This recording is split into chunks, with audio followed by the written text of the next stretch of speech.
श्रीमद् भागवत में कहा है कि भगवत कथा श्रवण कीर्तन के अतिरिक्त संसार बंधन से मुक्ति पाने का दूसरा कोई उपाय नहीं है। भगवत भक्तों की कथा को भी भागवत में ईश कथा भगवज्जन कथा कहा है, पर स्वयं भगवान ने अपने भक्तों को अपने से और उनकी पूजा को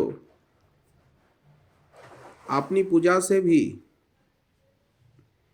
बड़ा कहा है। मद भक्तितोपि मद भक्त पूजा अभ्यधिका। इतना ही नहीं, उन्होंने स्वीकार किया है कि वे अजीत होते हुए भी अपने भक्तों से सदा हारे हुए हैं और स्वतंत्र होते हुए भी उनके सदा वश में है। अजितोपि जितो अहम तोइर अवश्योपि वशीकृतः। जीव यदि हारे हुए भगवान की अपेक्षा जीते हुए भक्तों का सहारा ले, जीव यदि हारे हुए भगवान की अपेक्षा जीते हुए भक्तों का सहारा ले तो संसार बंधन से मुक्ति तो होगी ही, साथ ही भगवत प्राप्ति भी अधिक सुगम होगी। क्योंकि भक्त कथा, आचार्य कथा, गुरु कथा, वैष्णव कथा श्रवण कीर्तन से भगवत प्राप्ति का मार्ग जिस प्रकार जैसा प्रशस्त होता है, वैसा भगवत कथा श्रवण कीर्तन से नहीं होता है। भगवान ने अपनी प्राप्ति का उपाय बताया हुआ,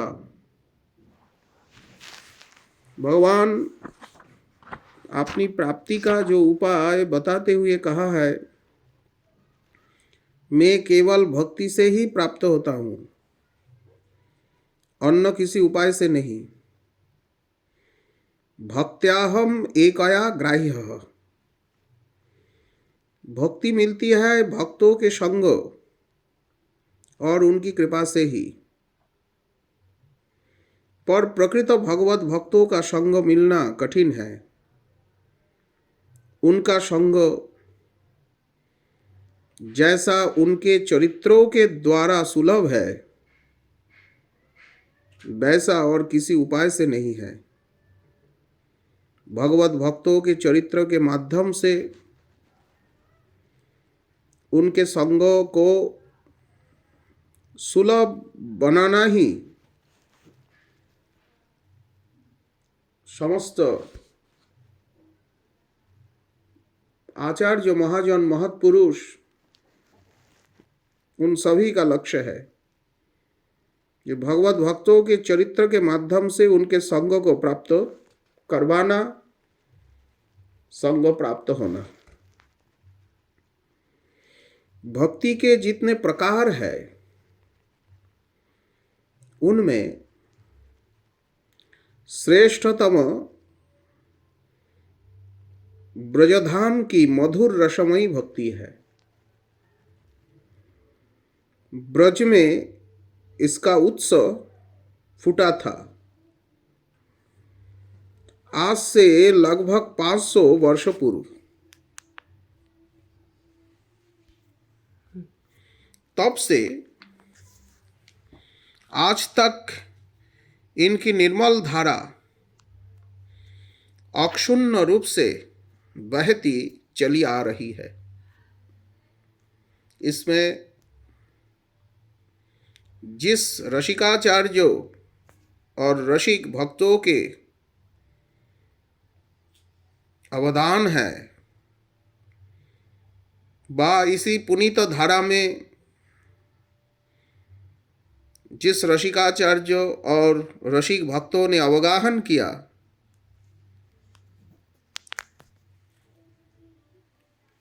ब्रज की मधुर रसमयी भक्ति सरिता में,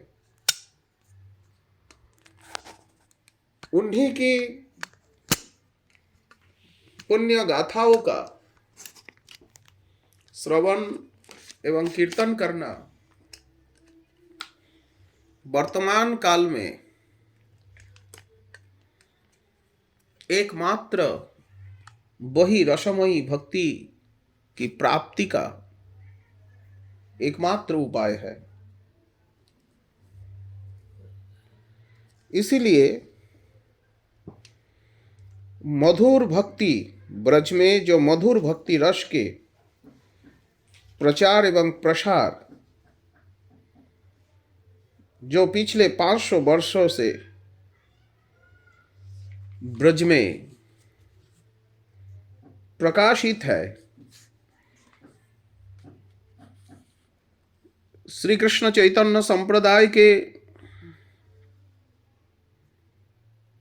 रसिकाचार्यों को छोड़कर ब्रज में और भी रसिकाचार्य जो यहाँ आए हैं,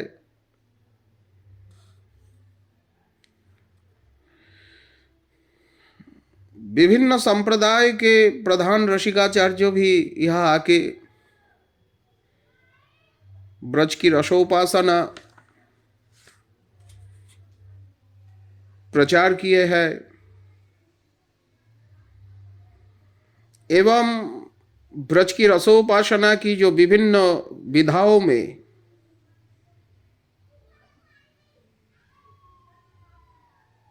जो सामान्य रूप से भेद रूप में प्रतीत होने पर भी मूल सिद्धांत जो श्रीमद् भागवत का प्रतिपाद्य है, सभी संप्रदायों को मान्य है। इसीलिए रसोपासना के साधक यदि अपने संप्रदाय के प्रति निष्ठावान रहते हुए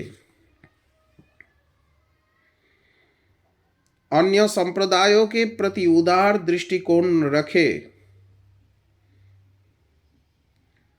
तो वे उनके रससिद्ध आचार्यों के जो आदर्श चरित्र से, उनकी वाणी से, आचरण से अच्छी प्रेरणा ग्रहण कर वे धन्य हो सकते हैं। उनके ग्रंथों और वाणियों में संचित बहुमूल्य सामग्री का अपनी साधना में उपयोग कर उसे पुष्ट कर सकते हैं और उसे और अधिक सरस लाभप्रद बना सकते हैं।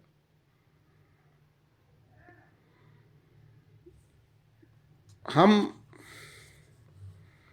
आज स्मरण करते हैं हमारे ब्रजधाम ब्रजमंडल में जो जो रसिकाचार्य हुए हैं, जिन्होंने अपूर्व योगदान दिए हैं ब्रजरस उपासना में, अद्भुत सिद्धांतपूर्ण ग्रंथराजी अपनी लेखनी के माध्यम से प्रकाश करके इस रसोपासना को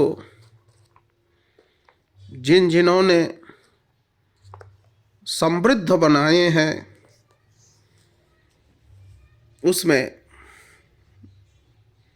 उनमें श्रील श्रीजीव गोस्वामी पाद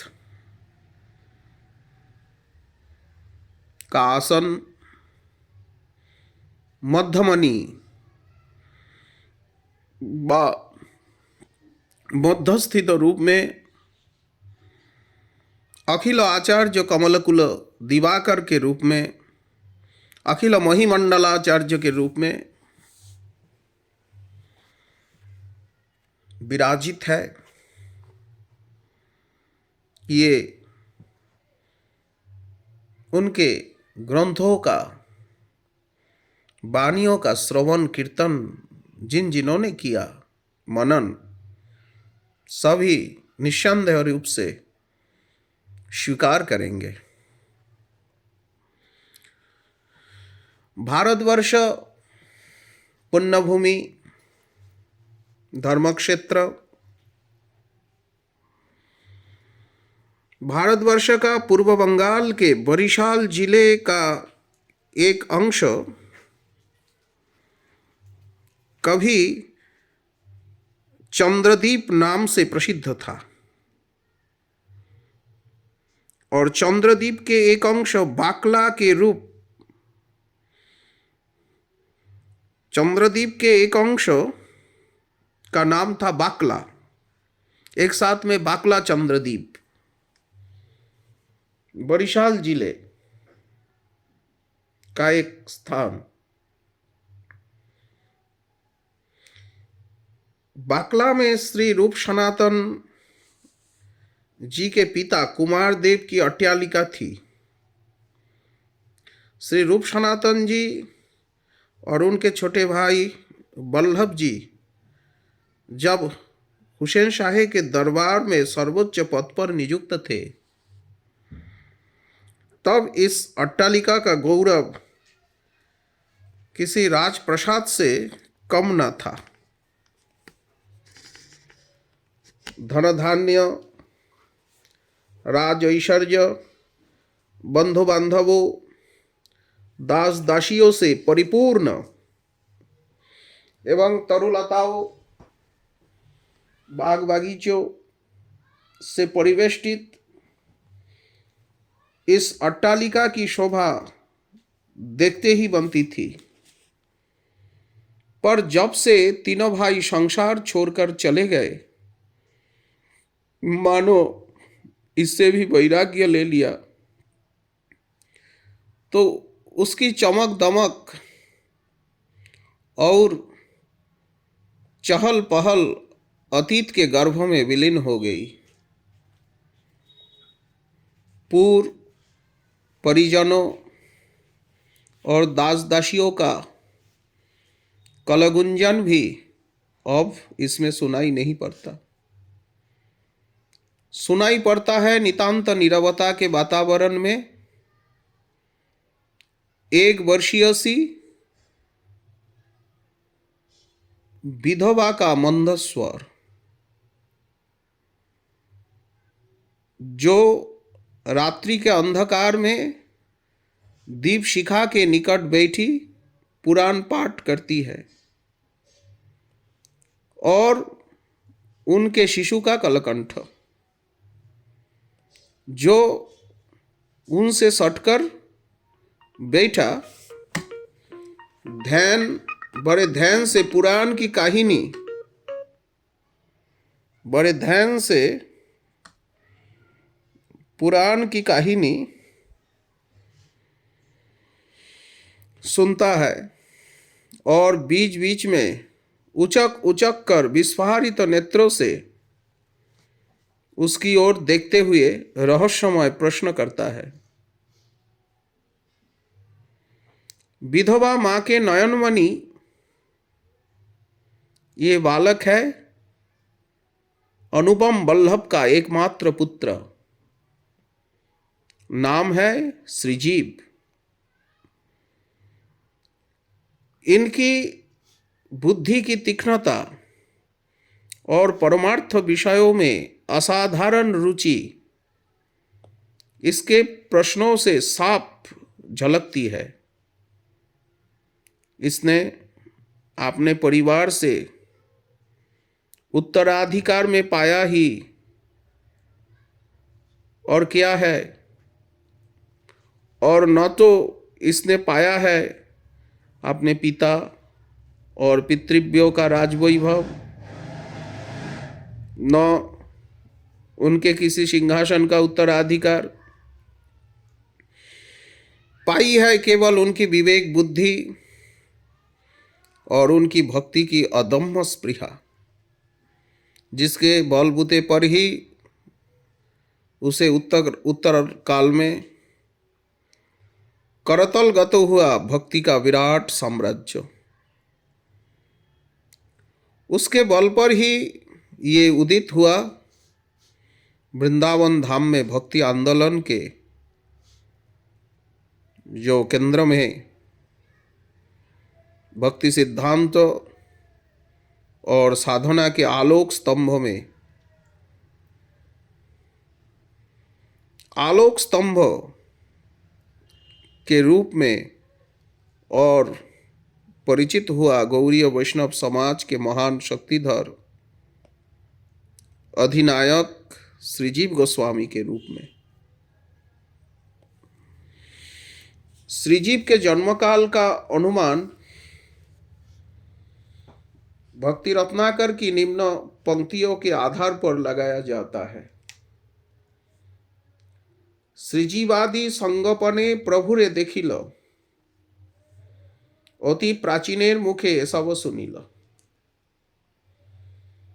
नरहरि चक्रवर्ती के इस उल्लेख का आशय जान पड़ता है कि श्रीजी बहुत छोटी अवस्था में, शिशु अवस्था में थे और अधिकतर माँ के साथ या उनकी गोद में रहते थे जब उन्होंने महाप्रभु जी के दर्शन किए। श्रीमान महाप्रभु जब 1513 ईस्वी सन या 1514 ईस्वी में राम के लिए गए तो उनके साथ उनकी माँ और अन्य महिलाओं ने छिपकर कहीं से श्रीमान महाप्रभु जी के दर्शन किए। नरहरि चक्रवर्ती ने यह भी लिखा है कि उन्होंने किसी बहुत प्राचीन या वृद्ध व्यक्ति के मुख से ऐसा सुना जिसने स्वयं उस समय महाप्रभु जी के दर्शन किए थे।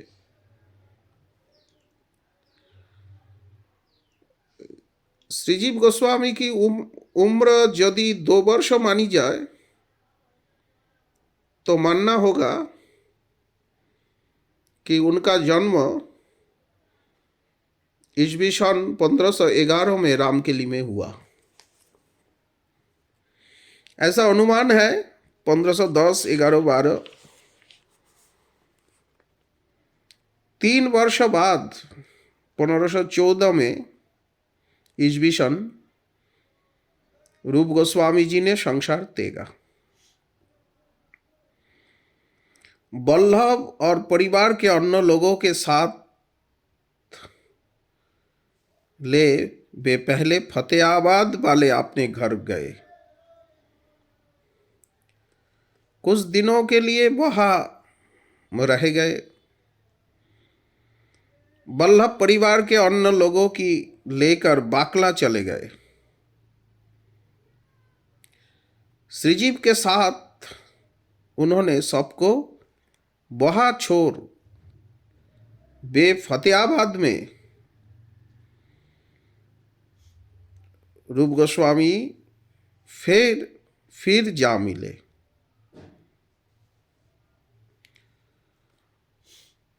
जब नीलाचल से महाप्रभु के वृंदावन गमन का संवाद मिला तब दोनों भाई वृंदावन की ओर चल दिए। रामकेली से पहले फतेहाबाद गए, फतेहाबाद से बाकला चंद्रदीप गए। वहां सबको रखकर जब पता लगा कि महाप्रभु जी वृंदावन धाम से नीलाचल के ओर आ रहे हैं, तब दोनों भाई वृंदावन की, जब नीलाचल से महाप्रभु वृंदावन के ओर गमन किया ये संवाद मिला, तब दोनों भाई वृंदावन की ओर चल दिए। उस समय सबको बाकला चंद्रदीप में सुरक्षित स्थान पर रखकर आए थे। प्रयाग में उनकी महाप्रभु से भेंट हुई। जब वे वृंदावन से लौटकर नीलाचल जा रहे थे, एक मास वृंदावन में रह करके दोनों भाई गौर लौटे। गंगा गौर देश में गंगा तीर पर वल्लभ को अभिष्ट धाम की प्राप्ति हुई। वल्लभ जी ने अपना शरीर छोड़ा। उस समय श्रीजीव की उम्र 4 या 5 वर्ष की थी। पिता और पितृव्यों के समान श्रीजीव भी बहुत सुंदर थे। जैसे सनातन रूप वल्लभ सुंदर, तैछे श्रीजीवेर की सौंदर्य मनोहर। भक्ति रत्नाकर में उनके दीर्घ नेत्र, उच्च नासिका, प्रशस्त ललाट, प्रशस्त वक्ष और कमल के समान सुंदर मुखारवृंद की दीप्ति, कांचन जैसा अंग, जैसी अंगद छटा, उनके महापुरुष होने की सूचना दे रहे थे। भक्ति रत्नाकर में श्रीजीव के बाल चरित्र का सुंदर वर्णन है। वे ऐसा कोई खेल नहीं खेलते जिनका श्री कृष्ण से संबंध न होता। श्री कृष्ण बलराम की दोनों मूर्तियां वे सदा अपने पास रखते, पुष्प चंदन आदि से उनकी पूजा करते, वस्त्र आभूषण आदि से उन्हें सजाते, फिर अनिमेष नेत्रों से उनकी ओर देखते रहते। कनक पुतली की तरह भूमि पर लौटकर सिक्त नेत्रों से उन्हें प्रणाम करते और भक्तिपूर्वक विविध प्रकार के मिष्टान्नों का उन्हें भोग लगाया और बालकों के साथ प्रसाद ग्रहण करते। अकेले भी निर्जन में उन्हें लेकर तहर तहर की खेल करते। सोते समय उन्हें अपने बक्सों से लगाकर रखते। उस समय भी घर के लोग दोनों मूर्तियों को उनके बक्सों से हटाना चाहते तो न हटा सकते। कृष्ण बलराम बिना किछुई ना भाई, एकाकियो दोहे लइया निर्जने खेलाय। शयन समय दोहे राखये बक्षेते, माता कौतुकेयो ना पारे लइते। कभी कभी कृष्ण बलराम उन्हें सपनों में दर्शन देते। श्रीजी पाठशाला जाने लगे। अल्पकाल में ही उन्होंने व्याकरण, अलंकार, काव्य आदि पर पूरा अधिकार प्राप्त कर लिया। अल्पकाले जीवेर बुद्धि चमत्कार, व्याकरण आदि शास्त्रे अति अधिकार।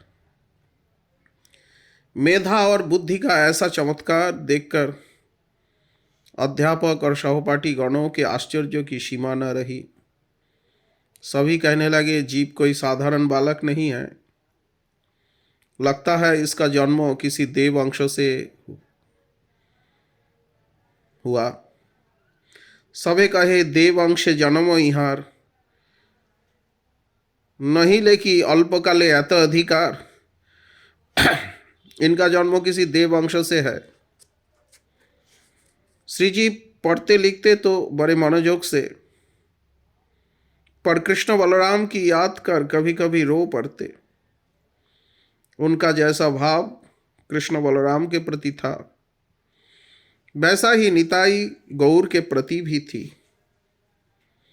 कभी कभी एकांत में भाव विह्वल अवस्था में उनसे न जाने क्या क्या करते, परिवार के लोग उन पर दृष्टि रखते और अलक्षित रूप से एकांत में उनकी भाव मुद्रा देख परस्पर कहते, श्रीजीव की जो दशा है उसे देखकर लगता है कि वह थोड़े ही दिनों में गृह त्याग देगा, ये बालक घर में रहेगा नहीं। केहो कहे, अरे भाई बिचारी नु मने श्रीजीव छाड़िवे घर अति अल्प दिने।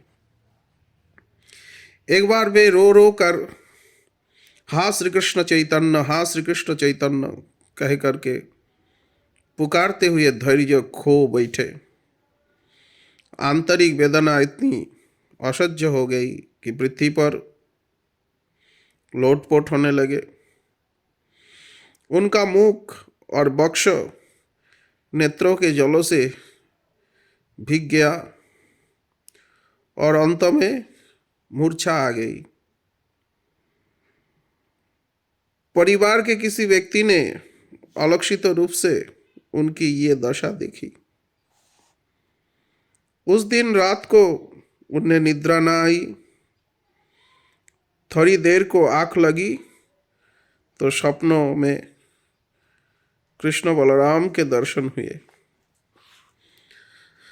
दूसरे ही क्षण में कृष्ण बलराम में गौर निताई के दर्शन हुए और उनके गौर कांतिमय स्वरूप की अपूर्व छटा को अनिमेष देखते देखते वे उनके चरणों में लौट गए और नेत्रों के जल से उन्हें अभिषिक्त कर दिया। जब उन्होंने अपने चरण कमल उनके मस्तक पर रखे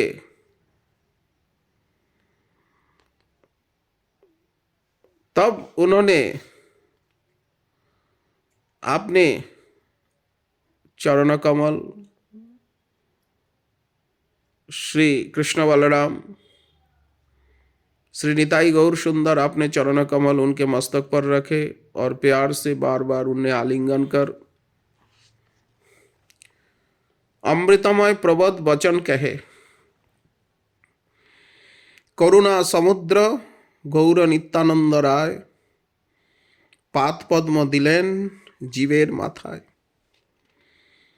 परम वात्सल्य पुनः करे आलिंगन कहिल अमृतमय प्रबोध वचन। गौर सुंदर ने प्रेमाविष्ट होकर नित्यानंद प्रभु के चरणों में उन्हें डाल दिया।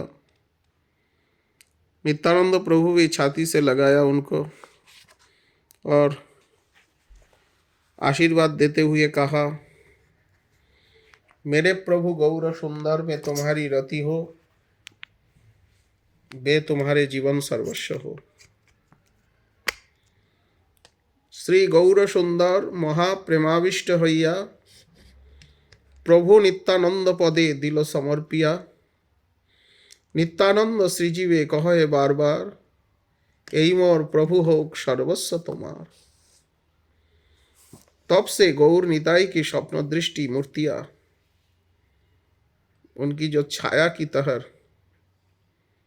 निताई गौर की जो स्वप्न दृष्टि मूर्तियां छाया की तरह उनके आगे पीछे बनी रहती, सदैव देखते रहते थे।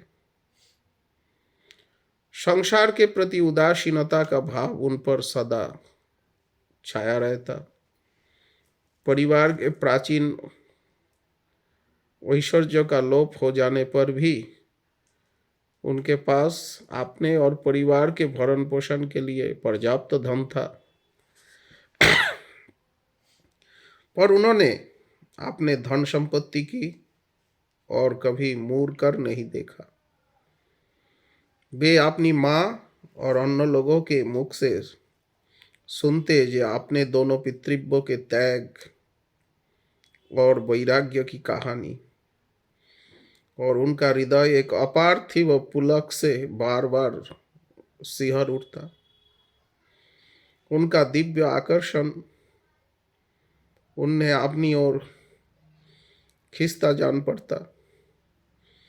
वे उनके दर्शन के लिए उद्विग्न हो उठते, पर दर्शन तो दूर, उनके संवाद के लिए भी उन्हें निराश होना पड़ता। फिर भी उनकी छाप उनके ऊपर स्पष्ट दिखती। ऐसा जान पड़ता कि जैसे उन्होंने उस अल्पावस्था में ही उनका अनुसरण करने का संकल्प कर लिया है। प्रेम विलास में वर्णन है कि माँ से जब अपने पितृव्य के दैन्य और डोरकौपिन धारण कर वृंदावन में घर घर माधुकुरी भिक्षा मांगकर जीवन निर्वाह करने की बात सुना तो वे उनका पथ अनुसरण करने के लिए इतना बेचैनी हो उठे कि बाकला में रहते हुए कैशोर अवस्था में ही उनके समान वैराग्यपूर्ण जीवन व्यतीत करने लगे, वैराग्य का अभ्यास करने लगे। माँ को ये देखकर चिंता हुई कि वे कभी कहीं संसार त्याग करके वृंदावन में उनसे न जा मिले, पर स्वयं धर्मपरायण और भक्तिभाव संपन्न होने के कारण उन्होंने इसमें कोई बाधा न दी। जीव के त्याग, वैराग्य, अखंड ब्रह्मचर्य और पवित्र भक्तिमय जीवन ने उनकी सूक्ष्म बुद्धि पर धार रख उसे सूक्ष्मतर कर दिया। इसीलिए मात्र 16-17 वर्ष की अवस्था में ही स्थानीय चतुष्पाठी में काव्य, व्याकरण, स्मृति प्रभृति की शिक्षा समाप्त कर वे वेदांत और दर्शन शास्त्र पढ़ने के लिए व्यग्र हो उठे। साथ ही वृंदावन जाने की उनकी इच्छा भी प्रबल हो गई। श्रीधाम नवद्वीप से बहुत से लोग पहले वृंदावन जा चुके थे। उनके लिए भी कोई सुयोग मिलने पर नवद्वीप से वृंदावन जाना आसान था। कहा बाकला चंद्रदीप, कहा वृंदावन। अगर मैं यदि नवद्वीप धाम जाऊं तो किसी ना किसी उपाय से मैं वृंदावन भी जा सकता हूं, सुयोग मिल ही जाएगा। नवद्वीप उस समय विद्या का प्रधान केंद्र भी था। इसलिए उन्होंने वेदांत आदि के अध्ययन के छल से, माताजी मुझे और भी अध्ययन करना है, वेदांत और दर्शन नवद्वीप में पढ़ने का सुयोग है, अच्छे अध्यापक भी है, तो वेदांत आदि के अध्ययन के छल से नवद्वीप जाने का विचार किया। वे पहले कुछ आत्मीय स्वजनों के साथ नौका के द्वारा फतेहाबाद का अंतर्गत जो प्रेम बाग में अपने घर गए। कुछ दिन वहां रुककर केवल एक नौकर के साथ, सिर्फ एकमात्र नौकर को साथ ले चल पड़े नवद्वीप की पदयात्रा पर। सज्जनों को उन्होंने पहले से ही नौका से बाकला वापस भेज दिया था। सब सज्जन और माताजी उस समय बाकला चंद्रदीप में ही है। श्रीजी मात्र एक नौकर को लेकर और नवद्वीप की पदयात्रा पर चलने लगे। सज्जनों को उन्होंने सुरक्षित स्थान में रख दिया। अब नवद्वीप जाते समय उनका नैष्टिक ब्रह्मचारी का वेश था। उनके हाथों में जप की माला थी और कंधे पर लटक रहा था भिक्षा का झोला। वे गृह छोड़कर जा रहे थे। उत्तर जीवन में फिर कभी संसार में लौटकर न आने का दृढ़ संकल्प लिए और कभी गए ही नहीं। नवद्वीप पहुंचते ही सहसा उनका भाग्य सूर्य का उदय हुआ। श्रीपाठ खरदह से श्रीमन नित्यानंद प्रभु कई दिन पूर्व सदलबल बहा आए थे और श्रीवास पंडित के घर ठहरे हुए थे। मानो श्रीजीव पर कृपा करने की उद्देश्य से ही उन्होंने नवद्वीप की यात्रा की थी। उनके आगमन की प्रतीक्षा कर रहे थे। श्रीजीव को नवद्वीप में पैर रखते ही ये शुभ संवाद मिला। वे भाव विभोर अवस्था में उल्टे सीधे पैर रखते हुए भाव विवश होकर चलते हुए झट जा पहुंचे श्रीवास पंडित के घर और लौट गए नित्यानंद प्रभु के चरणों में। नित्यानंद प्रभु करुणा का सागर है। श्री रूप सनातन के भातुष पुत्र को अपने चरणों में पड़ा देखकर नित्यानंद प्रभु का आनंद समुद्र उमड़ पड़ा। उद्दंड नृत्य कीर्तन करते हुए उन्होंने अपना चरण उनके मस्तक पर रखा और आशीर्वाद दिया। उन्हें अपने साथ ले जाकर महाप्रभु जी का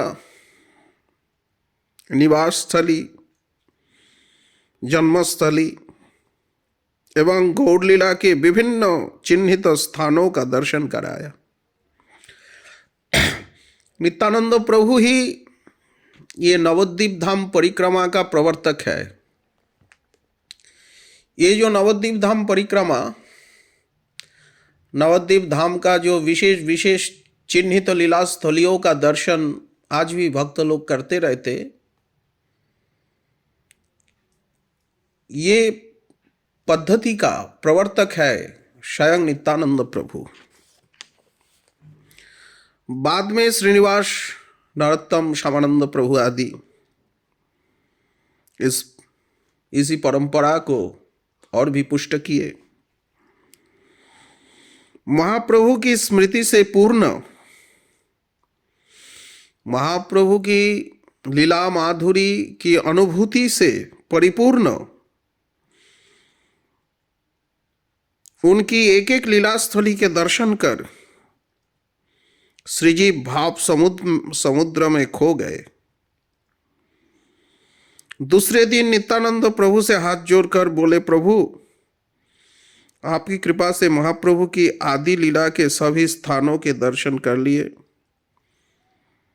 अब आज्ञा दे नीलाचल जाकर उनकी अन्य लीला स्थलियों के दर्शन कर आने की। वहां से लौटकर मेरी इच्छा है आपके दास रूप में आपकी चरण छाया में रह करके मैं साधन भजन करूंगा। साधन भजन करने की आप मुझे अंगीकार करने की कृपा करें। ऐसे अनेक विनती, अनेक प्रार्थना करने लगे, पर नित्यानंद प्रभु को तरुण श्रीजीव के मुखार वृंद की दिव्य कांति, तीक्ष्ण नासिका, प्रशस्त ललाट की तेजस्विता और नेत्रों की भावमय उद्दीपना देखकर वे समझ गए ये भविष्य के वैष्णव समाज के नायक के रूप में इनको प्रतिष्ठित करना है। नित्यानंद तो प्रभु पहचान गए कि भविष्य के वैष्णव समाज के ये नायक है। उनने प्रेम से आलिंगन करते हुए कहा, तुम्हारे वंश को श्रीमद् महाप्रभु जी ने वृंदावन की सेवा का अधिकार सौंपा है। वृंदावन में सेवा, वृंदावन में रह करके भजन, इसीलिए तुम वृंदावन जाओ और कहीं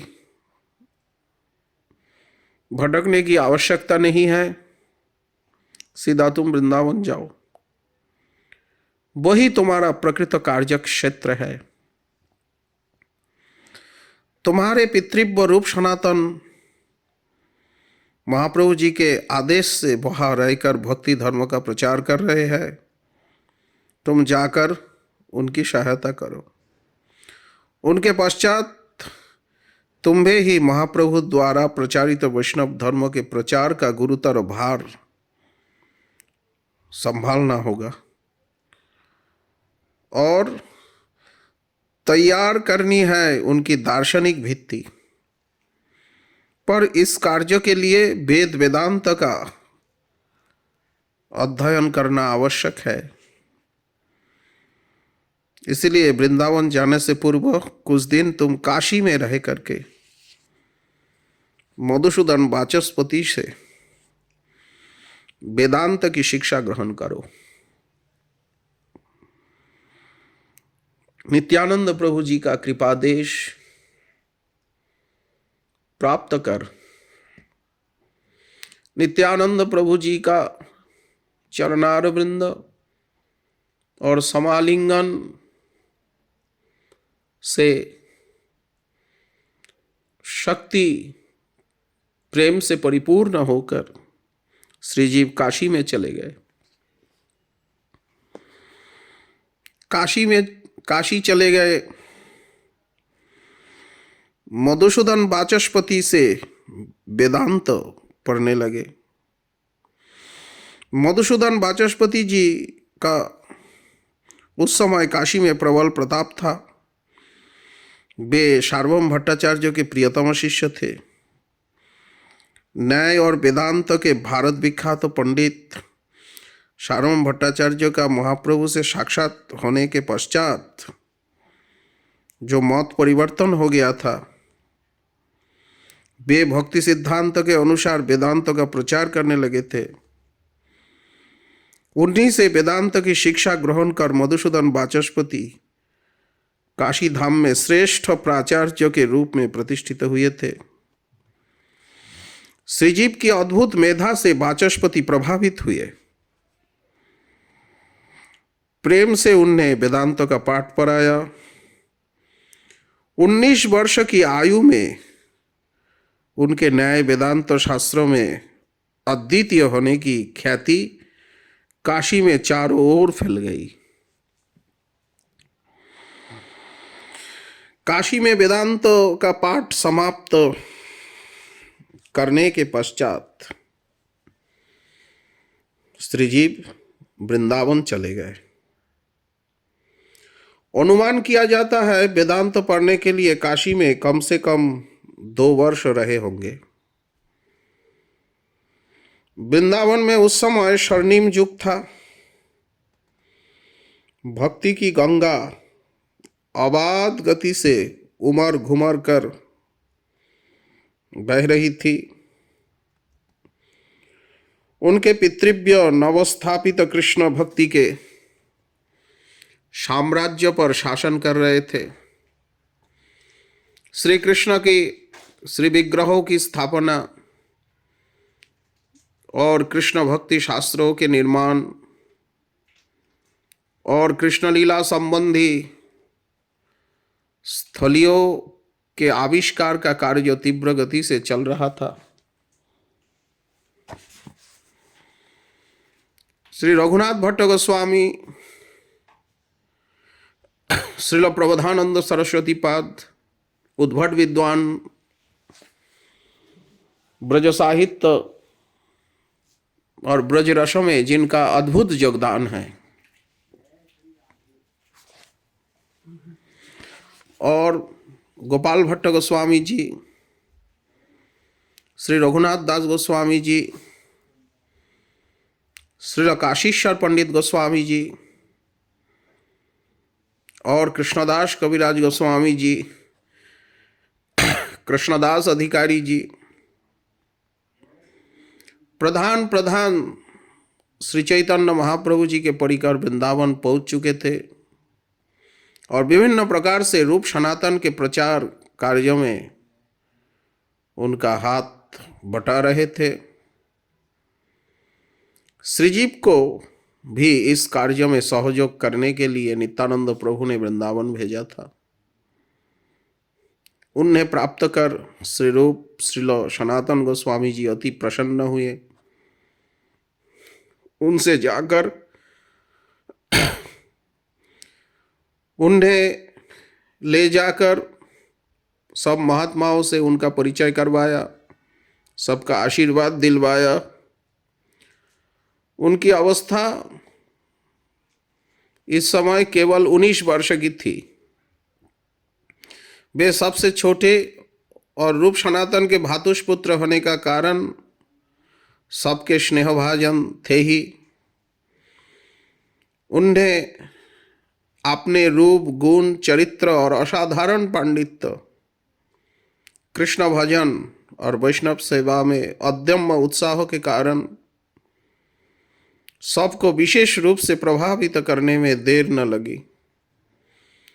शास्त्र चर्चा हो या उत्सव अनुष्ठान, सब में सबसे आगे रहने लगे। श्री सनातन गोस्वामी जी के आदेश से रूप गोस्वामी जी ने सनातन गोस्वामी जी के आदेश से श्री रूप गोस्वामी जी से दीक्षा ले लिया। उनके पास रह करके दीक्षा गुरु की सेवा करने लगे। वे उनके लिए विग्रह सेवा की सामग्री जुटाते, सेवा पूजा में उनकी सहायता करते, उनके भोजन कर लेने पर उनका प्रसाद ग्रहण करते, उनके शयन करने पर उनका पाद संवाहन करते, उनके ग्रंथ रचना के समय पोथी पत्र जुटा कर देते, आवश्यकता होने पर विभिन्न ग्रंथों से आवश्यक श्लोकों को खोज कर देते। जब जिस प्रकार से आवश्यक होता ग्रंथ रचना में उनकी सहायता करते। भक्ति रत्नाकर और प्रेम विलास में उल्लेख है कि जब रूप गोस्वामी जी भक्ति रसामृत सिंधु की रचना में लगे थे, उस समय दिग्विजयी श्री वल्लभ भट्ट जी आए और उनसे मिलने रूप गोस्वामी जी से। उस समय जीव गोस्वामी जी उनके निकट बैठे पंखा कर रहे थे। श्री रूप गोस्वामी ने उन्हें आदर पूर्वक आसन दिया। कुछ वार्तालाप के पश्चात वल्लभ भट्ट जी भक्ति रसामृत सिंधु के पन्ने उलटकर देखने लगे और उनने ये श्लोक में पिशाची शब्दों का प्रयोग खटका लगा। भुक्ति मुक्ति स्पृहा यावत पिशाची हृदि वर्तते तावत भक्ति सुख सात्र कथम अभ्युदयो भवेत्। जब तक भुक्ति मुक्ति स्पृहा रूपी पिशाची हृदय में वर्तमान रहती है, तब तक भक्ति सुख का उदय होना संभव नहीं। उन्होंने पिशाची शब्द श्लोक से निकालकर उस प्रकार उसका संशोधन करने की बात कही। व्याप्नोति हृदय यावत् भुक्ति मुक्ति स्पृहाग्रह। श्री वल्लभ भट्ट जी का कहना है, ऐसा लिखो, व्याप्नोति हृदय जावद भुक्ति मुक्ति स्पृहाग्रह। रूप गोस्वामी जी ने उनके प्रति श्रद्धा और अपने दैन्य के कारण संशोधन सहर्ष स्वीकार कर लिया, परंतु श्रीजीव को उनका संशोधन नहीं जचा। उन्हें एक नवागत व्यक्ति का गुरुदेव जैसा महापंडित और शास्त्रज्ञ की रचना का संशोधन करने का साहस भी पंडितों के शिष्टाचार के प्रतिकूल लगा। क्रोधाग्नि उनके भीतर सुलगने लगी, पर गुरुदेव उस संशोधन को स्वीकार कर चुके थे, इसीलिए वे उनके सामने कुछ न कह सके। उनके परोक्षों में उनसे तर्क द्वारा निपट लेने का निश्चय कर चुपचाप बैठे रहे। वे क्या जानते थे कि जिन्होंने संशोधन सुझाया वे कोई साधारण व्यक्ति नहीं, एक दिग्विजयी पंडित है। थोड़ी देर बाद जब वल्लभ भट्ट जी यमुना स्नान को गए तो वे भी उनके वस्त्रादि लेकर उनके पीछे पीछे गए। कुछ दूर जाकर के क्रुद्ध और कठोर स्वर में बोले, श्रीमान जी, आपने भक्ति रसामृत सिंधु में जो संशोधन सुझाया वह ठीक नहीं। गुरुदेव ने केवल दैन्यवश उसे स्वीकार कर लिया है। पंडित जी हक्का बक्का से तरुण को और देखते रह गए। कुछ अपने आप को संभालते हुए बोले, क्यों भाई, मुक्ति को पिशाची कहना तुम्हें अच्छा लगता है? मुक्ति बहुत से साधकों की काम्य वस्तु और सिद्धों को भी चिरसंगिनी है, शोकनाशिनी है और आनंददायिनी है मुक्ति। इसकी पिशाची से तुलना करना अनुचित नहीं है। श्रीजीव गोस्वामी जी ने विनम्रता पूर्वक कहा, आचार्य जी, मुक्ति को पिशाची कहना अनुचित हो सकता है, पर उस श्लोक में मुक्ति को पिशाची कहा ही कब? पिशाची कहा गया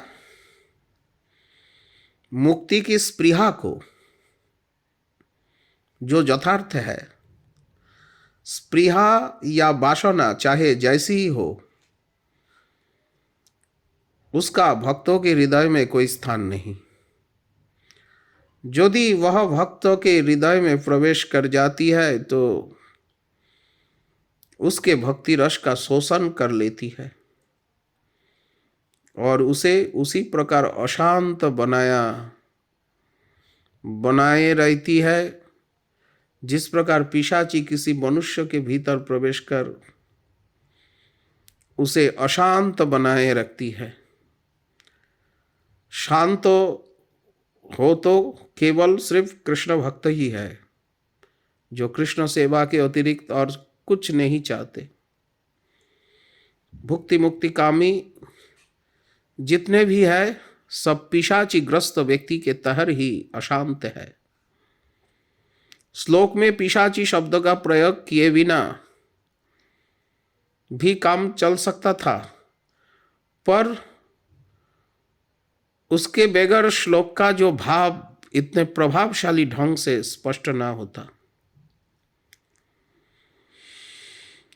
ये व्यंग्यार्थ है, ये व्यंजना है, इसलिए पिशाची शब्द का उसमें रहना ही ठीक है।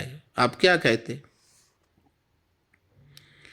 श्रीजी आवेश में ये सब कहे जा रहे थे, पर आचार्य पाद का ध्यान जमा हुआ था उनके पहले वाक्य पर ही। वे उसके परिपक्ष में श्लोक को फिर से परखते हुए मन ही मन कह रहे थे, नवयुवक ठीक ही तो कह रहा है। श्लोक में पिशाची मुक्ति की स्पृहा को कहा गया, न कि मुक्ति को। मेरा मन मुक्ति के प्रसंग मात्र में पिशाची शब्दों के प्रयोग से इतना उद्विग्न हो गया था कि स्पृहा की ओर ध्यान ही नहीं गया। असल में वल्लभ भट्ट जी स्पृहा शब्द को और ठीक से ध्यान नहीं दिया। जीव की बात काटते हुए वे बोले, तुम ठीक कहते हो, श्लोक में पिशाची मुक्ति की वासना को ही कहा गया है। भक्तों के लिए मुक्ति की वासना पिशाची के समान है। ठीक ही है तुम्हारा कहना।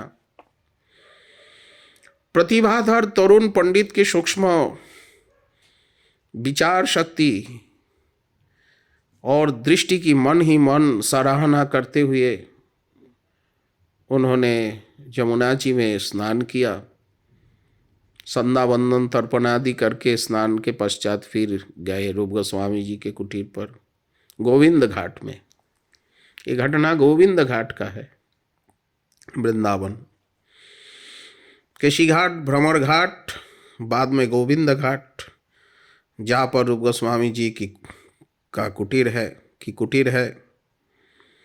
उल्लसित हो उनसे पूछा, वह जो अल्पवयस्क पंडित जी आपके पास बैठे थे वे कौन थे?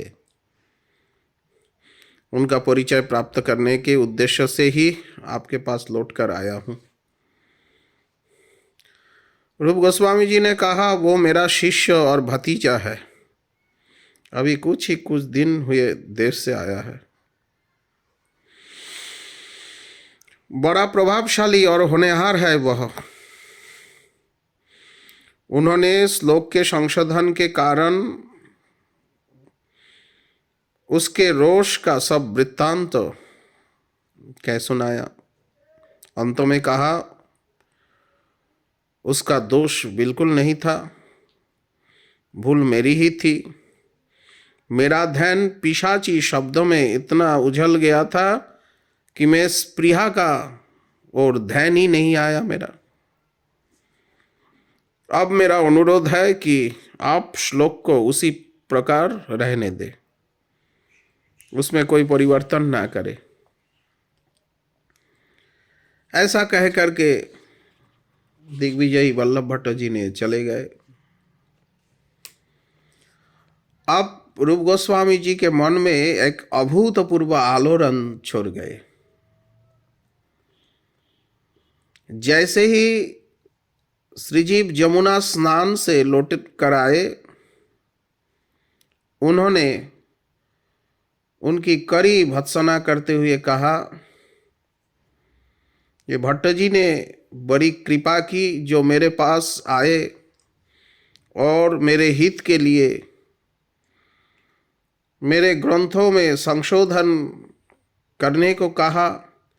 तुमसे उनकी इतनी बात भी सहन नहीं हुई, इसीलिए तुम यहाँ रहने का योग्य नहीं है। शीघ्र चले जाओ यहाँ से, अभी यहाँ से शीघ्र चले जाओ। यहाँ आना, तब यहाँ आना जब तुम्हारा मन स्थिर हो जाए। प्रेम विलास में इस विस्फोटक स्थिति का इस प्रकार वर्णन है। श्रीरूप डाकिया कहे, श्रीजीवेर प्रति अकाले वैराग्य वेश धरिले मूढ़मति, क्रोधेर उपरे क्रोध ना हইল তোমার, ते कारणे तोर मुख ना देखिब आर। रूप गोस्वामी जी ने श्रीजीव को बुलाकर कहा, जे तुम वैराग्य वेश के योग्य नहीं, अपरिपक्व अवस्था में वैराग्य वेश धारण कर लिया।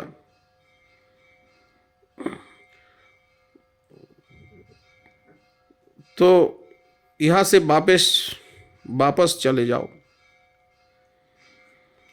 अब श्रीजीव गोस्वामी जी नतमस्तक होकर चुपचाप सुन रहे थे और अपने अपराध के गुरुत्व का बोध उन्हें होने लगा। सचमुच क्रोध का त्याग किए बिना सर्वत्यागी वैरागी होना, अभिमान तर्क वितर्क को त्याग किए बिना सर्वत्यागी वैष्णव होना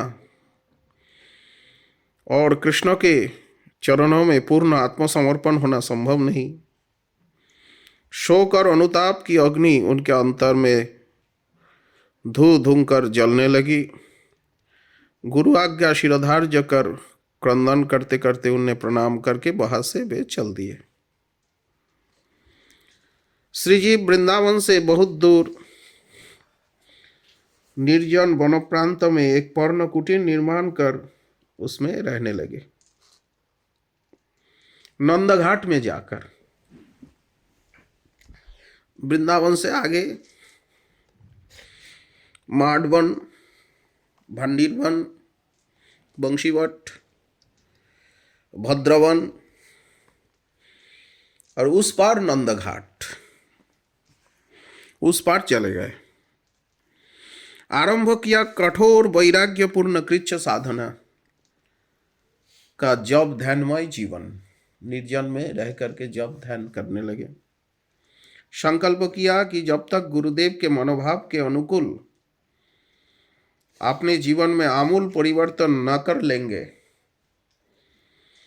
तब तक उस निर्जन कुटीर को छोड़कर लोकालय में प्रवेश नहीं करेंगे। वे भिक्षा के लिए भी न जाते। दूर गांव से आकर यदि कोई कुछ भिक्षा दे जाता तो उसे ले लेते, नहीं तो कोई कोई दिन उपवास ही रहते या जमुना जल पीकर ही रह जाते। कभी भिक्षा में प्राप्त गेहूं का चूर्ण उसे पानी में मिलाकर पी लेते। इस प्रकार जीवन निर्वाह करते हुए बहुत दिन हो गए। शरीर अत्यंत दुर्बल हो गया। एक दिन अचानक अकस्मात सनातन गोस्वामी जी उन्हें खोजते हुए इधर आ निकले। उनकी दशा देख उनका हृदय द्रवित हो गया। वृंदावन में जाकर रूप गोस्वामी जी से मिलकर उन्हें बुला लेने का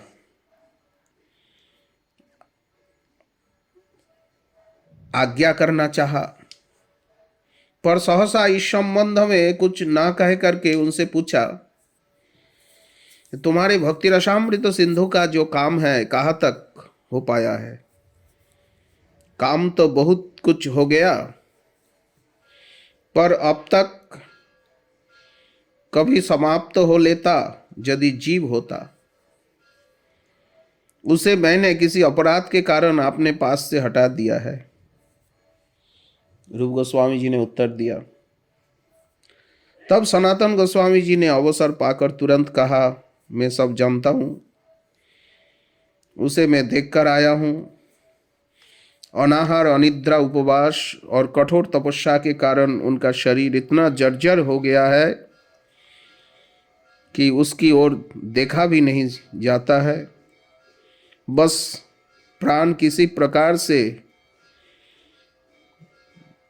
रुक रहे हैं। तुमने आजन्म महाप्रभु जी के जीवे दया नामे रुचि के सिद्धांतों का पालन किया, तो क्या आपने ही जीव को अपनी दया से वंचित रखोगे? रूप गोस्वामी जी आपने दीक्षा गुरुपाद पद्म ज्येष्ठ भ्राता का इंगित प्राप्त कर जीव को क्षमा करने का निश्चय किया। उसी समय किसी के हाथ में पत्र भेजकर उनने अपने पास बुला लिया। जीव का प्रायश्चित्त तो हो ही चुका था। उनके स्वभाव में मनोवांछित परिवर्तन भी हो गया था। गुरुदेव की करुणा प्राप्त कर उन्होंने नया जीवन लाभ किया। वास्तव में देखा जाए तो ये सारी घटना प्रभु की प्रेरणा से ही हुई थी। इसमें दोष किसी का भी नहीं था। इसके द्वारा प्रभु को, भक्त साधकों को हर प्रकार की कामना वासना, जहां तक कि मुक्ति तक की वासना से सावधान होकर के साधन भजन करना, साथ ही वल्लभ भट्ट के संशोधन और जीव गोस्वामी जी के क्रोध और उनकी रूप गोस्वामी के द्वारा शासन द्वारा भक्तों के कल्याण के लिए आदर्श स्थापित करना था। यह सिर्फ आदर्श स्थापन का उद्देश्य से ऐसी लीला हुई। और श्रीजीव से संशोधन का प्रतिवाद करवाकर गुरु मर्यादा की रक्षा करने का और रूप गोस्वामी जी से संशोधन स्वीकार करवा और श्रीजीव को दंड दिलवाकर उनके दैन्य का प्रमाण करना,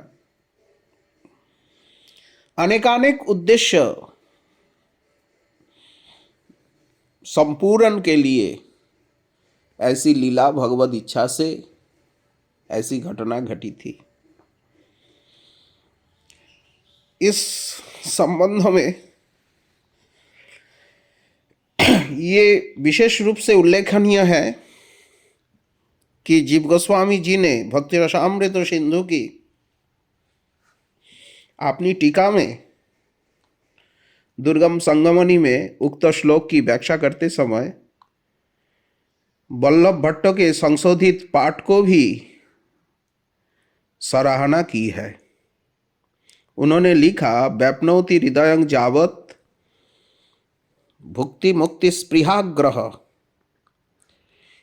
इति पाठांतरंतु सुश्लिष्टम। कोई अगर ऐसा पाठांतर करे वो पाठांतर भी ठीक है, क्योंकि इस पाठांतर में भी एक सुंदरता व एक सिद्धांत अवश्य है। सन 1541 में भक्ति रसामृत सिंधु की रचना समाप्त हुई। इसके एक वर्ष बाद सन 1542 में श्री रूप गोस्वामी जी ने श्रीजीव को पृथक रूप से सेवा करने के लिए श्री राधा दामोदर जी की जुगल मूर्ति प्रदान की। भक्ति रत्नाकर में उद्धृत जो साधन दीपिका ग्रंथ के एक श्लोक में इसका उल्लेख इस प्रकार है, राधा दामोदरो देव श्रीरूपेण प्रतिष्ठित जीव गोस्वामिने दत्य श्रीरूपेण कृपाब्धिना। कृपा के सागर श्री रूप गोस्वामी ने श्री राधा दामोदर देव को प्रकट कर सेवार्थ श्रीजीव गोस्वामी जी को प्रदान किया। भक्ति रत्नाकर में ये भी उल्लेख है, राधा दामोदर जी ने स्वप्नों में रूप गोस्वामी जी को उनने श्रीजीव गोस्वामी को समर्पण करने की आज्ञा दी थी। रूप गोस्वामी जी ने स्वप्नों में देखी मूर्ति के समान ही मूर्ति, रूप गोस्वामी जी ने ऐसा स्वप्न देखा तो स्वप्न देखकर स्वप्न में देखी मूर्ति के समान ही मूर्ति तैयार करवाकर जीव को दी थी। इससे स्पष्ट है कि राधा दामोदर जी स्वयं ही श्रीजीव गोस्वामी की प्रेम सेवा के लोभ से उनके पास आए थे। तभी से वे तहर तहर की खाद्य मांगते थे और जीव उनको खाते देखते थे। मध्य मध्य भक्क द्रव्य मागे श्रीजीवेरे, श्रीजीव देखो ये प्रभु भुंजे जे प्रकारे। एक बार उन्होंने उन्हें बुलाकर हंस हंस कर बंशी बजाते हुए आपने भुवन मोहन रूप के दर्शन दिए। उसे देख श्रीजीव मूर्छित हो गए। चेतना आने पर उनके हृदय में आनंद समा नहीं रहा था। और दोनों नेत्रों से बहती अश्रुधारा उनके वक्ष को सिक्त कर रही थी। एक दिन बाजाय बासी हासिया हासिया श्रीजीवे कहे मोरे देखो आसिया।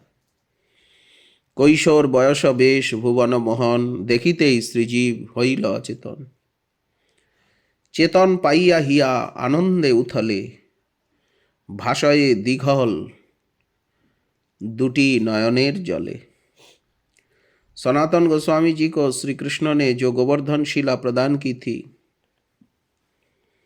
वह भी उनके अप्रकट होने का पश्चात श्रीजीव गोस्वामी जी राधा दामोदर जी के मंदिर में ले आए थे। वह शिला आज भी वर्तमान है। कुछ दिन बाद राधा दामोदर के मूल विग्रह को औरंगजेब के भय से जयपुर ले जाया गया, जहां वे अब भी है। राधा दामोदर जी के मंदिर में उनकी जगह एक प्रतिभू विग्रह की स्थापना हुई, जिनकी सेवा श्रृंगारवट के दक्षिण पूर्व में श्री रूप गोस्वामी जी की भजन कुटीर के निकट श्री राधा दामोदर मंदिर नाम से अब विख्यात है।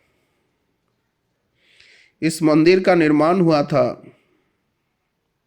1558 के बाद, जब रूप गोस्वामी जी अप्रकट हो चुके थे।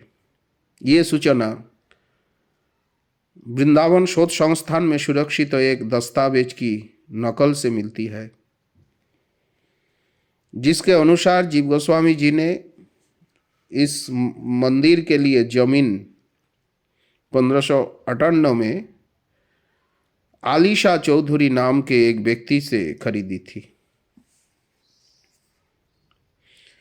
मंदिर के एक प्रकोष्ठ में जीव गोस्वामी जी ने बड़े कष्ट से संग्रह किए हुए बहुमूल्य प्राचीन ग्रंथों का एक भंडार रख छोड़ा था, जिसका दुर्भाग्य से चिन्ह भी अब वह नहीं है। इस ग्रंथ भंडार का प्रमाण स्वयं जीव गोस्वामी जी का जो संकल्प पत्र, जो उइल है, जो वृंदावन शोध संस्थान में सुरक्षित है, उसमें इसका विशेष रूप से वर्णन है। ये संकल्प पत्र भी उस भंडार से ही प्राप्त हुआ था। अब क्या हुआ, 12-13 वर्ष के बाद वृंदावन के आकाश पर छा गई दुर्दैव की कालीमा। सनातन गोस्वामी नित्य लीला में प्रवेश कर गए। रघुनाथ भट्ट गोस्वामी जी, श्री रूप गोस्वामी जी ने शीघ्र ही उनका अनुगमन किया। काशी के भारत विख्यात सन्यासी प्रकाशानंद सरस्वती, जो महाप्रभु की कृपा लाभ करने का पश्चात प्रबोधानंद सरस्वती के नाम से वृंदावन में वास कर रहे थे, पहले ही अंतर्धान हो चुके थे। अब महाप्रभु जी के प्रधान परिकरों में जो बच रहे हैं, उनमें श्रीजीव गोस्वामी को छोड़कर लोकनाथ गोस्वामी, गोपाल भट्ट गोस्वामी, रघुनाथ दास गोस्वामी और चैतन्य चरितामृत जी का रचयिता कृष्णदास कविराज गोस्वामी आदि बहुत वृद्ध हो जाने के कारण लोकांतर यात्रा की प्रतीक्षा कर रहे थे। ऐसे में महाप्रभु जी के द्वारा प्रचारित ये जो भक्ति धर्म की जिस विजय पताका को श्री रूप सनातन जी ने फहराया था, उसे ऊंचा बनाया रखने का भार आ पड़ा श्रीजीव गोस्वामी जी के ऊपर। उन्होंने सब प्रकार से इसके योग्य अपने को सिद्ध किया और उनके पांडित्य की ख्याति पहले से ही चारों ओर फैल चुकी थी। जो दिग्विजयी पंडित आते वृंदावन में शास्त्रविद वैष्णवों के साथ तर्क वितर्क करने, उन्हें वैष्णव समाज के मुखपात्र श्रीजीव गोस्वामी के सन्मुख जाना पड़ता और उन्हें उनके साधन बल और असाधारण पांडित्य के कारण निष्प्रभ होना पड़ता।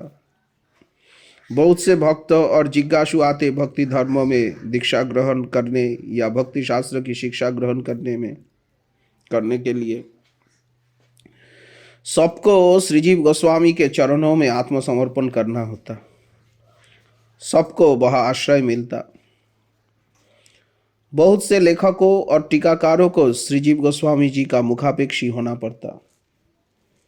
साधन तत्व की मीमांसा हो या किसी शास्त्र की व्याख्या हो, जीव गोस्वामी जी के अनुमोदन के बिना उसे वैष्णव समाज में मान्यता प्राप्त करना असंभव होता।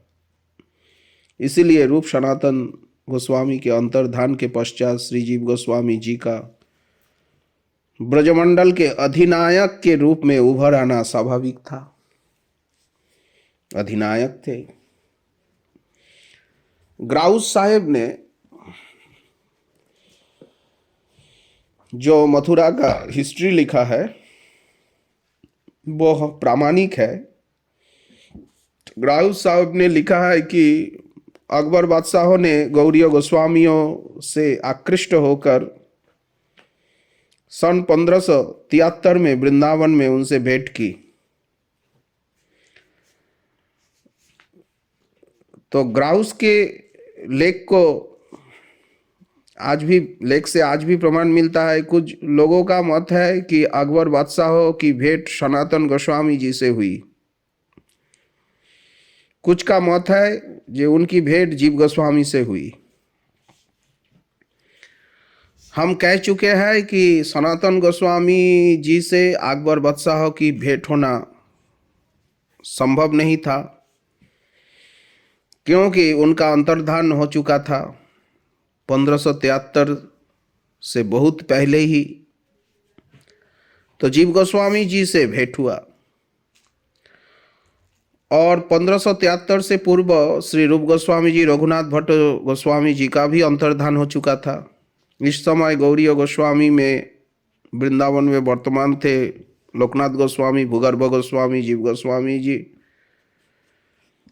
कृष्णदास, कविराज गोस्वामी जी आदि।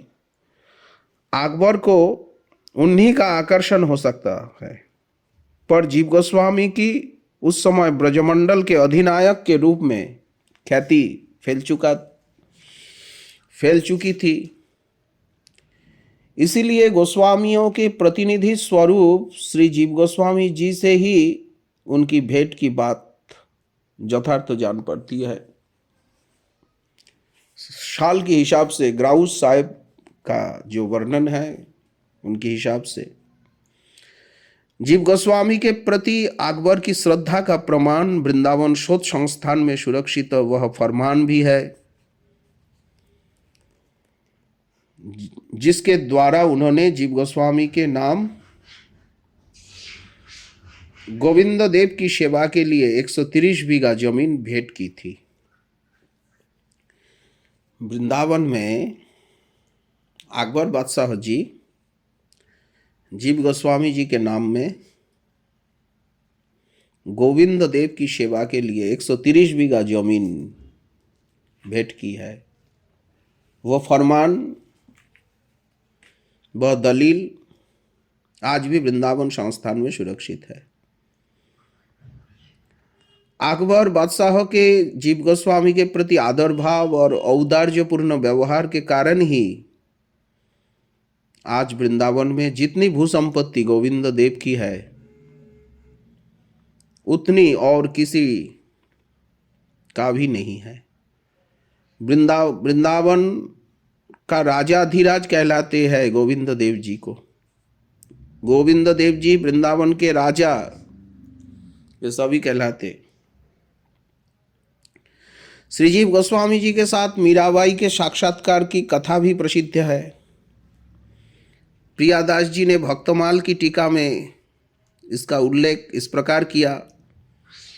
वृंदावन आई, जीव गोसाई जी से मिली झिली, तिया मुख देखी वे पन ले छुटाए है।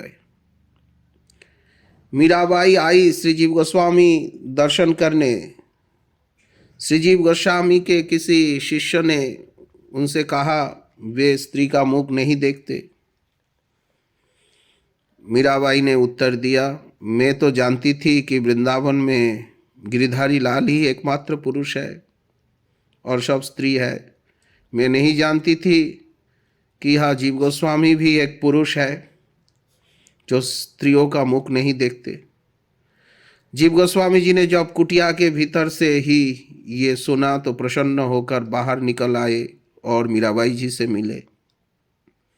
ऐसा भी भक्तमाल में प्रियादास जी का वर्णन है। भक्ति रत्नाकर में श्रीजीव गोस्वामी जी के साथ नित्यानंद प्रभु की पत्नी माँ जाह्नवा जी के साक्षात्कार का भी उल्लेख है।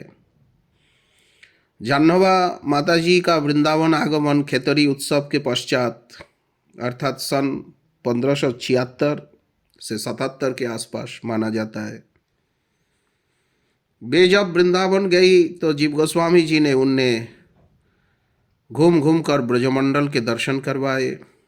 उनकी आज्ञा से बृहद भागवतामृत आदि रूप सनातन जी के कुछ ग्रंथ भी पढ़कर सुनाए, जिनने सुनकर माँ जाह्नवा जी इतना भाव विह्वल हो गई कि उनने अपने आप को संभालना दुष्कर हो गया। भक्ति रत्नाकर में वर्णन है, শুনিতে গোসাইয়ের গ্রন্থ उत्कंठित मन श्रीजीव गोस्वामी कराइलेन श्रवण। रूप सनातन जी की ग्रंथावली बृहद भागवतामृत आदि सुनने के लिए माँ जाह्नवा ईश्वरी लालायित है। जीव गोस्वामी जी ने उन्हें समस्त ग्रंथ सुनाया। बृहद भागवतामृत आदि श्रवणेते हईला विह्वल प्रेमे नारे स्थिर हईते। ये जीव गोस्वामी जी की सेवा थी। जो गौर पार्षद आते थे उनको ग्रंथ सुनाना। श्रीजीव गोस्वामी जैसे तीक्ष्ण बुद्धि संपन्न और मेधावी बहुत समय दुर्लभ था उस समय में। वैसे ही सुयोग्य और भारत विख्यात पंडितों से शास्त्राध्ययन करने का उन्हें सुअवसर प्राप्त हुआ था। और सनातन गोस्वामी जी, रूप गोस्वामी जी का जो पांडित्य, कवित्य और भक्ति शास्त्र का सम्यक ज्ञान उन्हें पैतृक संपत्ति के समान उनसे उत्तराधिकार के रूप में प्राप्त हुआ था। ग्रंथ रचना काल में उनकी सहायता करते समय भक्ति के क्षेत्र में भी उनके शीर्ष स्थानीय जो ग्रंथों का हार्द उन्हें हस्तामलकवत उपलब्ध हुआ था। उनका जो कार्य बाकी रहा गया उसे पूरा करने के लिए वे सब प्रकार से उपयुक्त थे।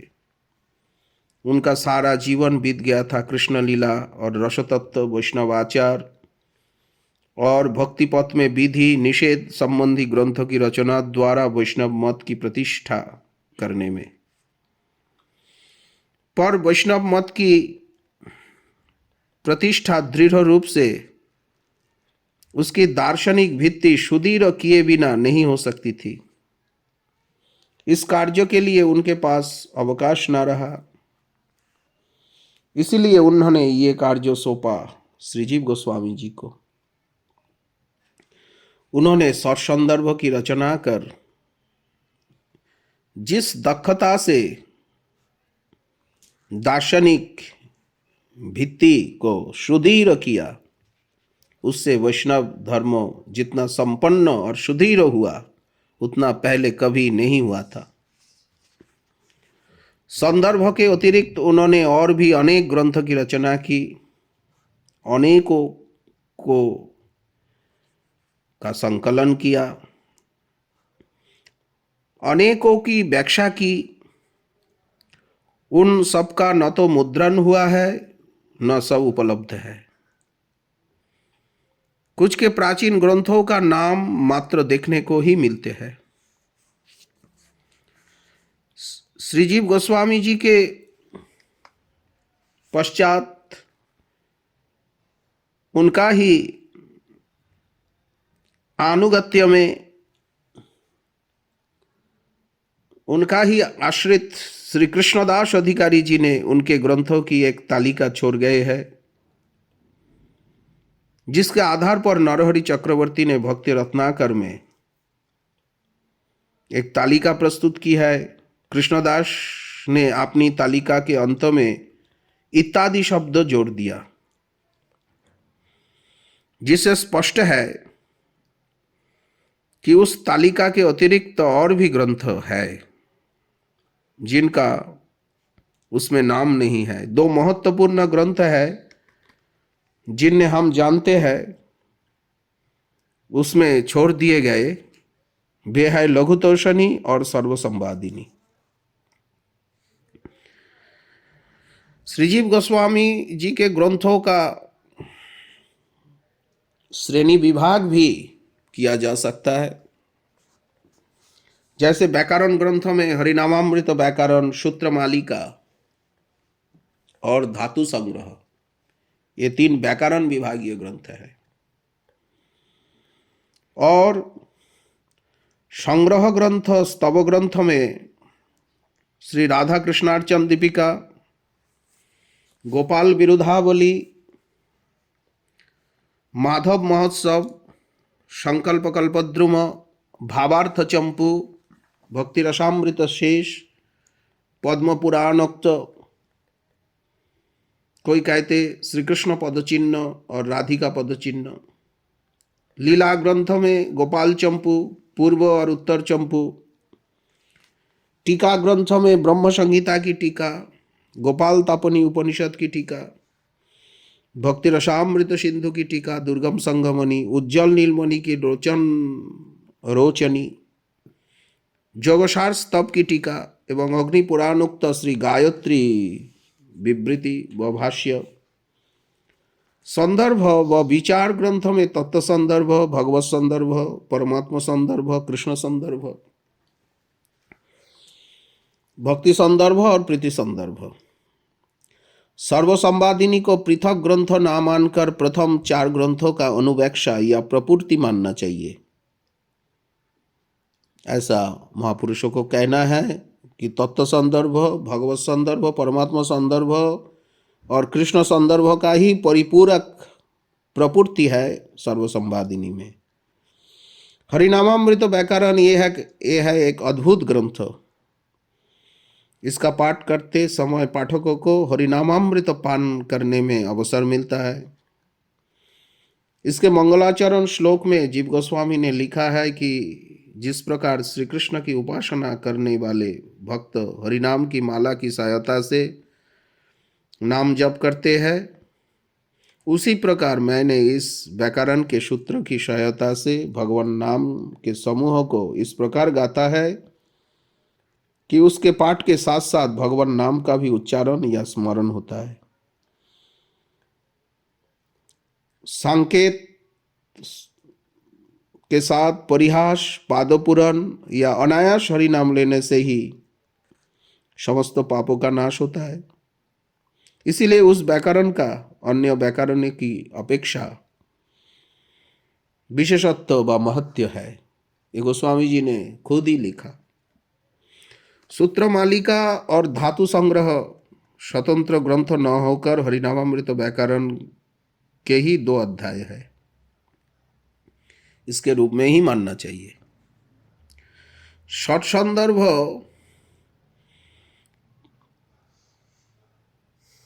पृथक 6 संदर्भ है, परंतु नाम एक ही है, भागवत संदर्भ। तत्व, भागवत, परमात्मा, कृष्ण, भक्ति और प्रीति, इसीलिए इसे षट संदर्भ कहते हैं। ये सभी संदर्भ श्रीमद् भागवत की तत्व व्याख्या का स्वरूप है, इसीलिए इन्हें भागवत संदर्भ कहते सब। ग्रंथों के मंगलाचरण में श्रीजीव गोस्वामी की उक्ति है, भगवान का तत्व प्रकाशित करने के लिए श्री रूप सनातन गोस्वामी जी ने मुझे इस ग्रंथ की रचना में प्रवृत्त किया है। वृद्ध वैष्णवादी द्वारा रचित ग्रंथ का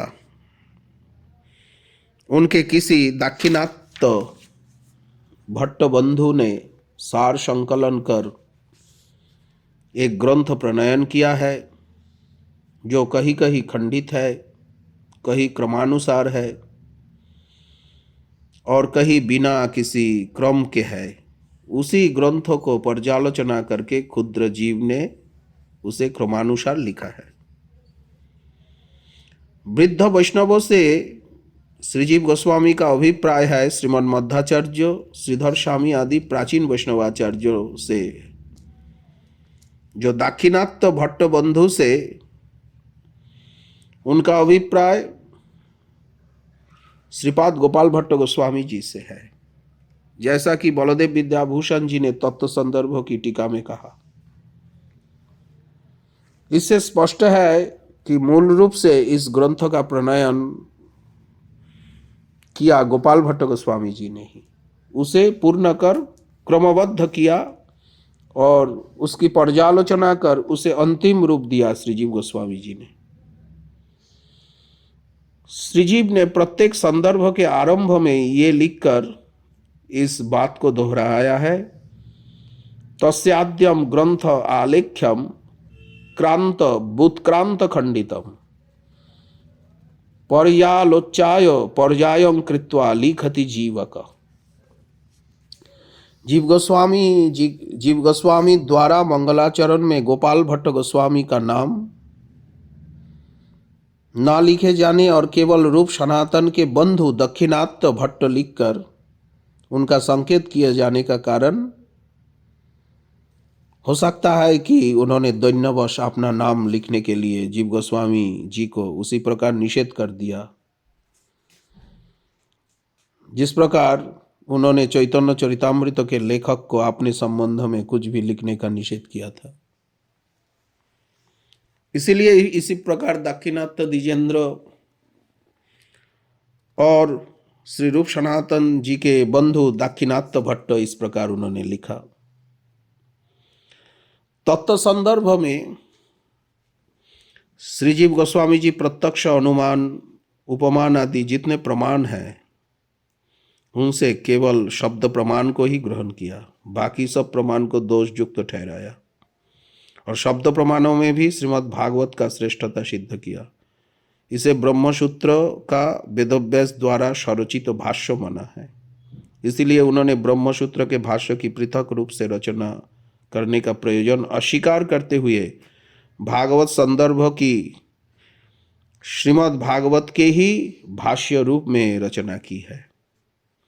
ये जो भागवत संदर्भ है ये भागवत का ही भाष्य रूप है और भगवत संदर्भ में परब्रह्म के स्वरूप का वर्णन किया। परब्रह्म अद्वय है, सजातीय विजातीय सगत भेद से रहित है। जीव और जगत उसी की शक्ति का परिणाम है, उसकी अनंत शक्तियां है जिसमें तीन प्रधान है, चित शक्ति या स्वरूप शक्ति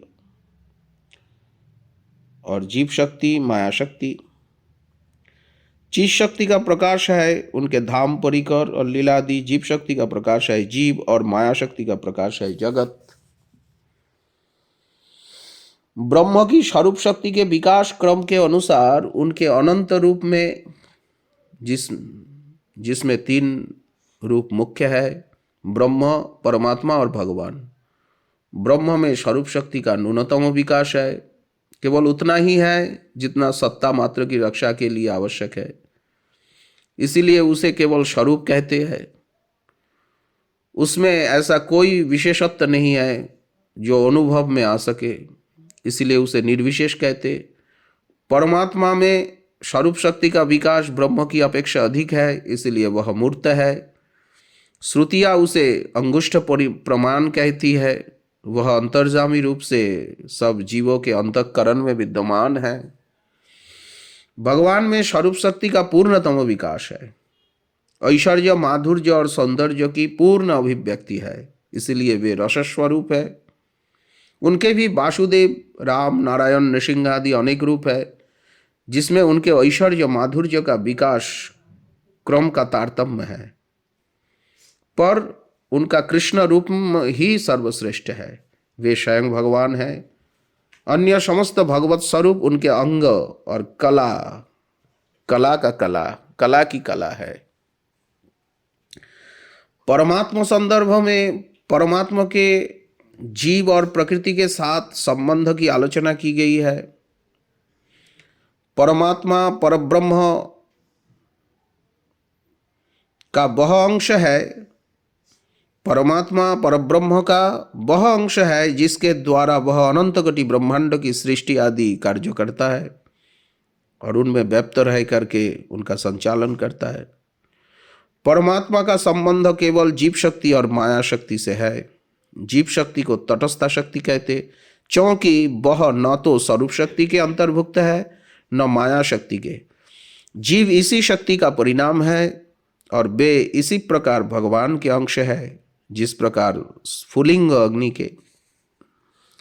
माया शक्ति को बहिरंगा शक्ति कहते। इसकी ब्रह्म के स्वरूप में स्थिति नहीं है, ये अचेतन है, अंधकारमय है।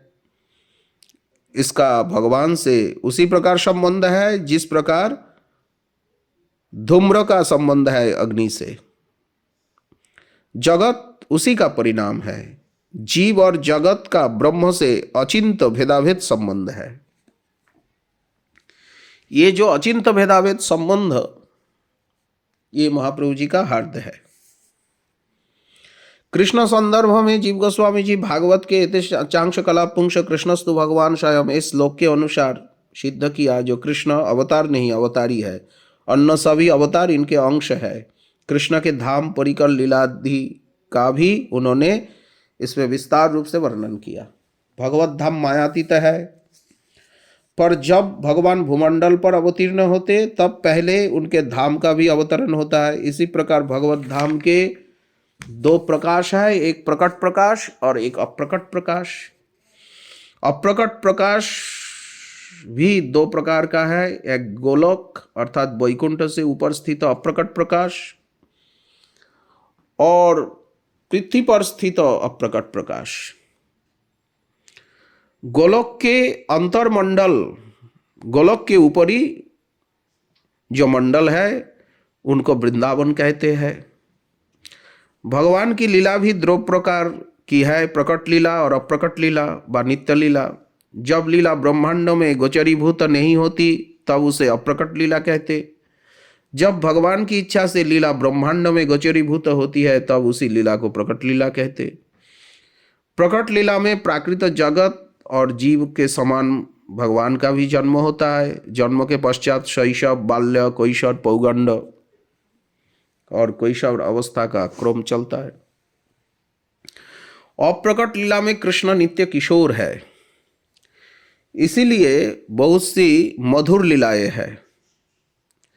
वह जिसका रसास्वादन श्री कृष्ण को प्रकट लीला में होता है, इसीलिए बहुत सी मधुर लीलाएं हैं जो क्रम लीलाएं हैं जिनका रसास्वादन कृष्ण को प्रकट लीला में होता है, अप्रकट लीला में संभव नहीं, क्योंकि अप्रकट लीला में नित्य किशोर है, जन्मादिक नहीं है। तो भगवान के परिकर दो प्रकार के हैं, एक नित्य सिद्ध, एक साधन सिद्ध। नित्य सिद्ध परिकर भगवान या उनकी चित्त शक्ति के ही प्रकाश विशेष है। उनका सेवा भाव भी स्वयं सिद्ध है, प्रेम भी स्वयं सिद्ध है। श्री कृष्ण के परिकर है नंद यशोदा, वसुदेव देवकी, ब्रज के गोपिया, द्वारका की महिषिया, ब्रज के गोप, द्वारका मथुरा के जादवगण। नंद यशोदा का श्री कृष्ण के प्रति वात्सल्य भाव है, अनादिकाल से जो स्वयं सिद्ध है, जन्मजात नहीं। इसी प्रकार अन्य परिकरों को अपना अपना भाव भी अनादिकाल से स्वयं सिद्ध है। ब्रज के गोप और द्वारका मथुरा के जादवगण श्री कृष्ण के आविर्भाव विशेष है। इसीलिए ब्रज की गोपिया और द्वारका मथुरा की महिषिया स्वरूप शक्ति की ही वृत्ति विशेष है। स्वरूप शक्ति की तीन वृत्तियां हैं, संदिनी, संबित और लादिनी, जो क्रमशः भगवान के सच्चित और आनंद अंश से संबंधित है। संदिनी से संबित और संबित से लादिनी श्रेष्ठ है। लादिनी की वृत्ति है भक्ति और भक्ति की परम घनीभूत मूर्ति है श्री राधा। श्री कृष्ण रस स्वरूप है, रस आस्वाद्य है, जो आस्वाद्य है वही मधुर है। इसीलिए रस स्वरूप श्री कृष्ण माधुर्य स्वरूप भी है। माधुर्य ही उनकी भगवत्ता का सार है। उनका माधुर्य उनके माधुर्य से पूर्णतः आच्छादित है।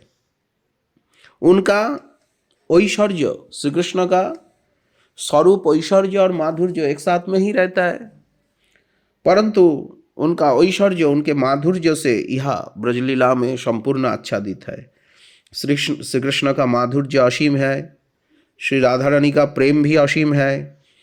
असीम होते हुए कृष्ण का माधुर्य राधा के प्रेम से और राधा का प्रेम कृष्ण के माधुर्य से उच्छ्वसित हो रहा है।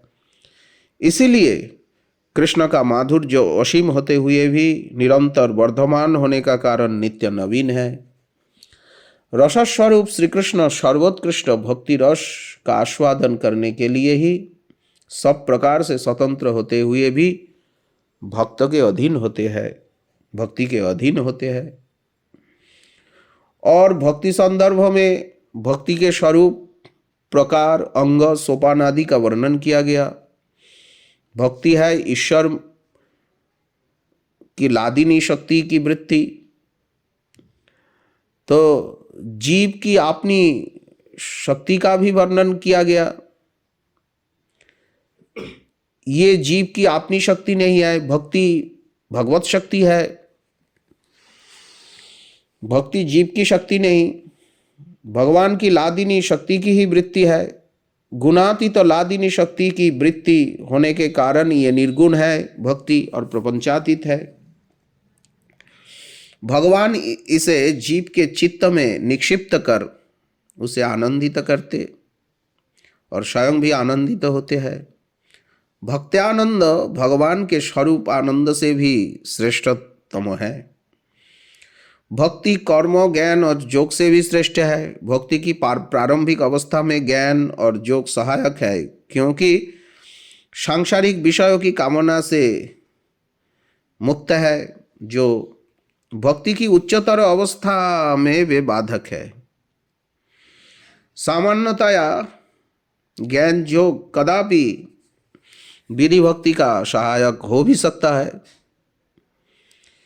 किंतु उच्चावस्था में ज्ञान योग जो कुछ है वो सब बाधक है, क्योंकि भक्ति की कामना से वे मुक्त नहीं है। पर किसी भी अवस्था में भक्ति का आवश्यक अंग नहीं है ज्ञान कर्म। इसीलिए कर्म, ज्ञान और योग फल की प्राप्ति के लिए भक्ति की अपेक्षा रखते, किंतु भक्ति किसी साधन की अपेक्षा नहीं रखते। ये परम स्वतंत्र है। वर्णाश्रम धर्म भक्ति का अंग नहीं।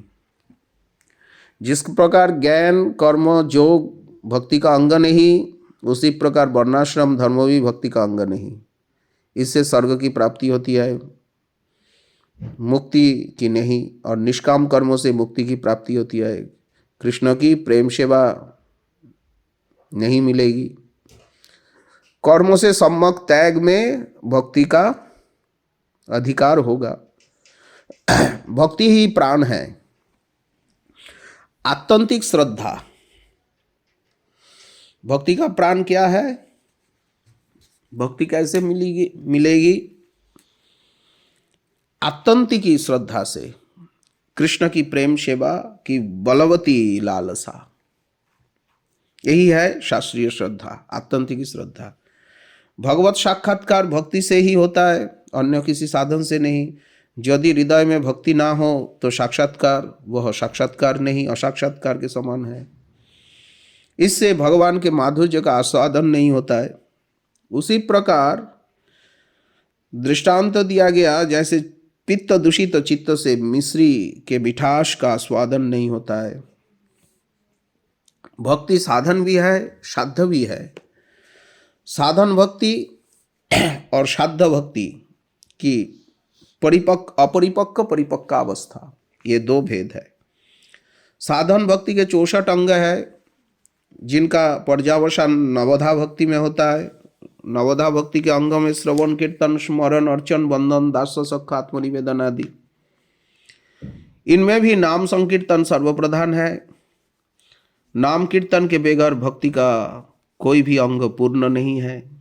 विशेषतः इस कलियुग में भक्ति दो प्रकार की है, वैधि और रागानुगा। वैधि भक्ति के साधक भजन में प्रवृत्त होते शास्त्र विधि के भय से, सांसारिक दुखों से परित्राण पाने के उद्देश्य से,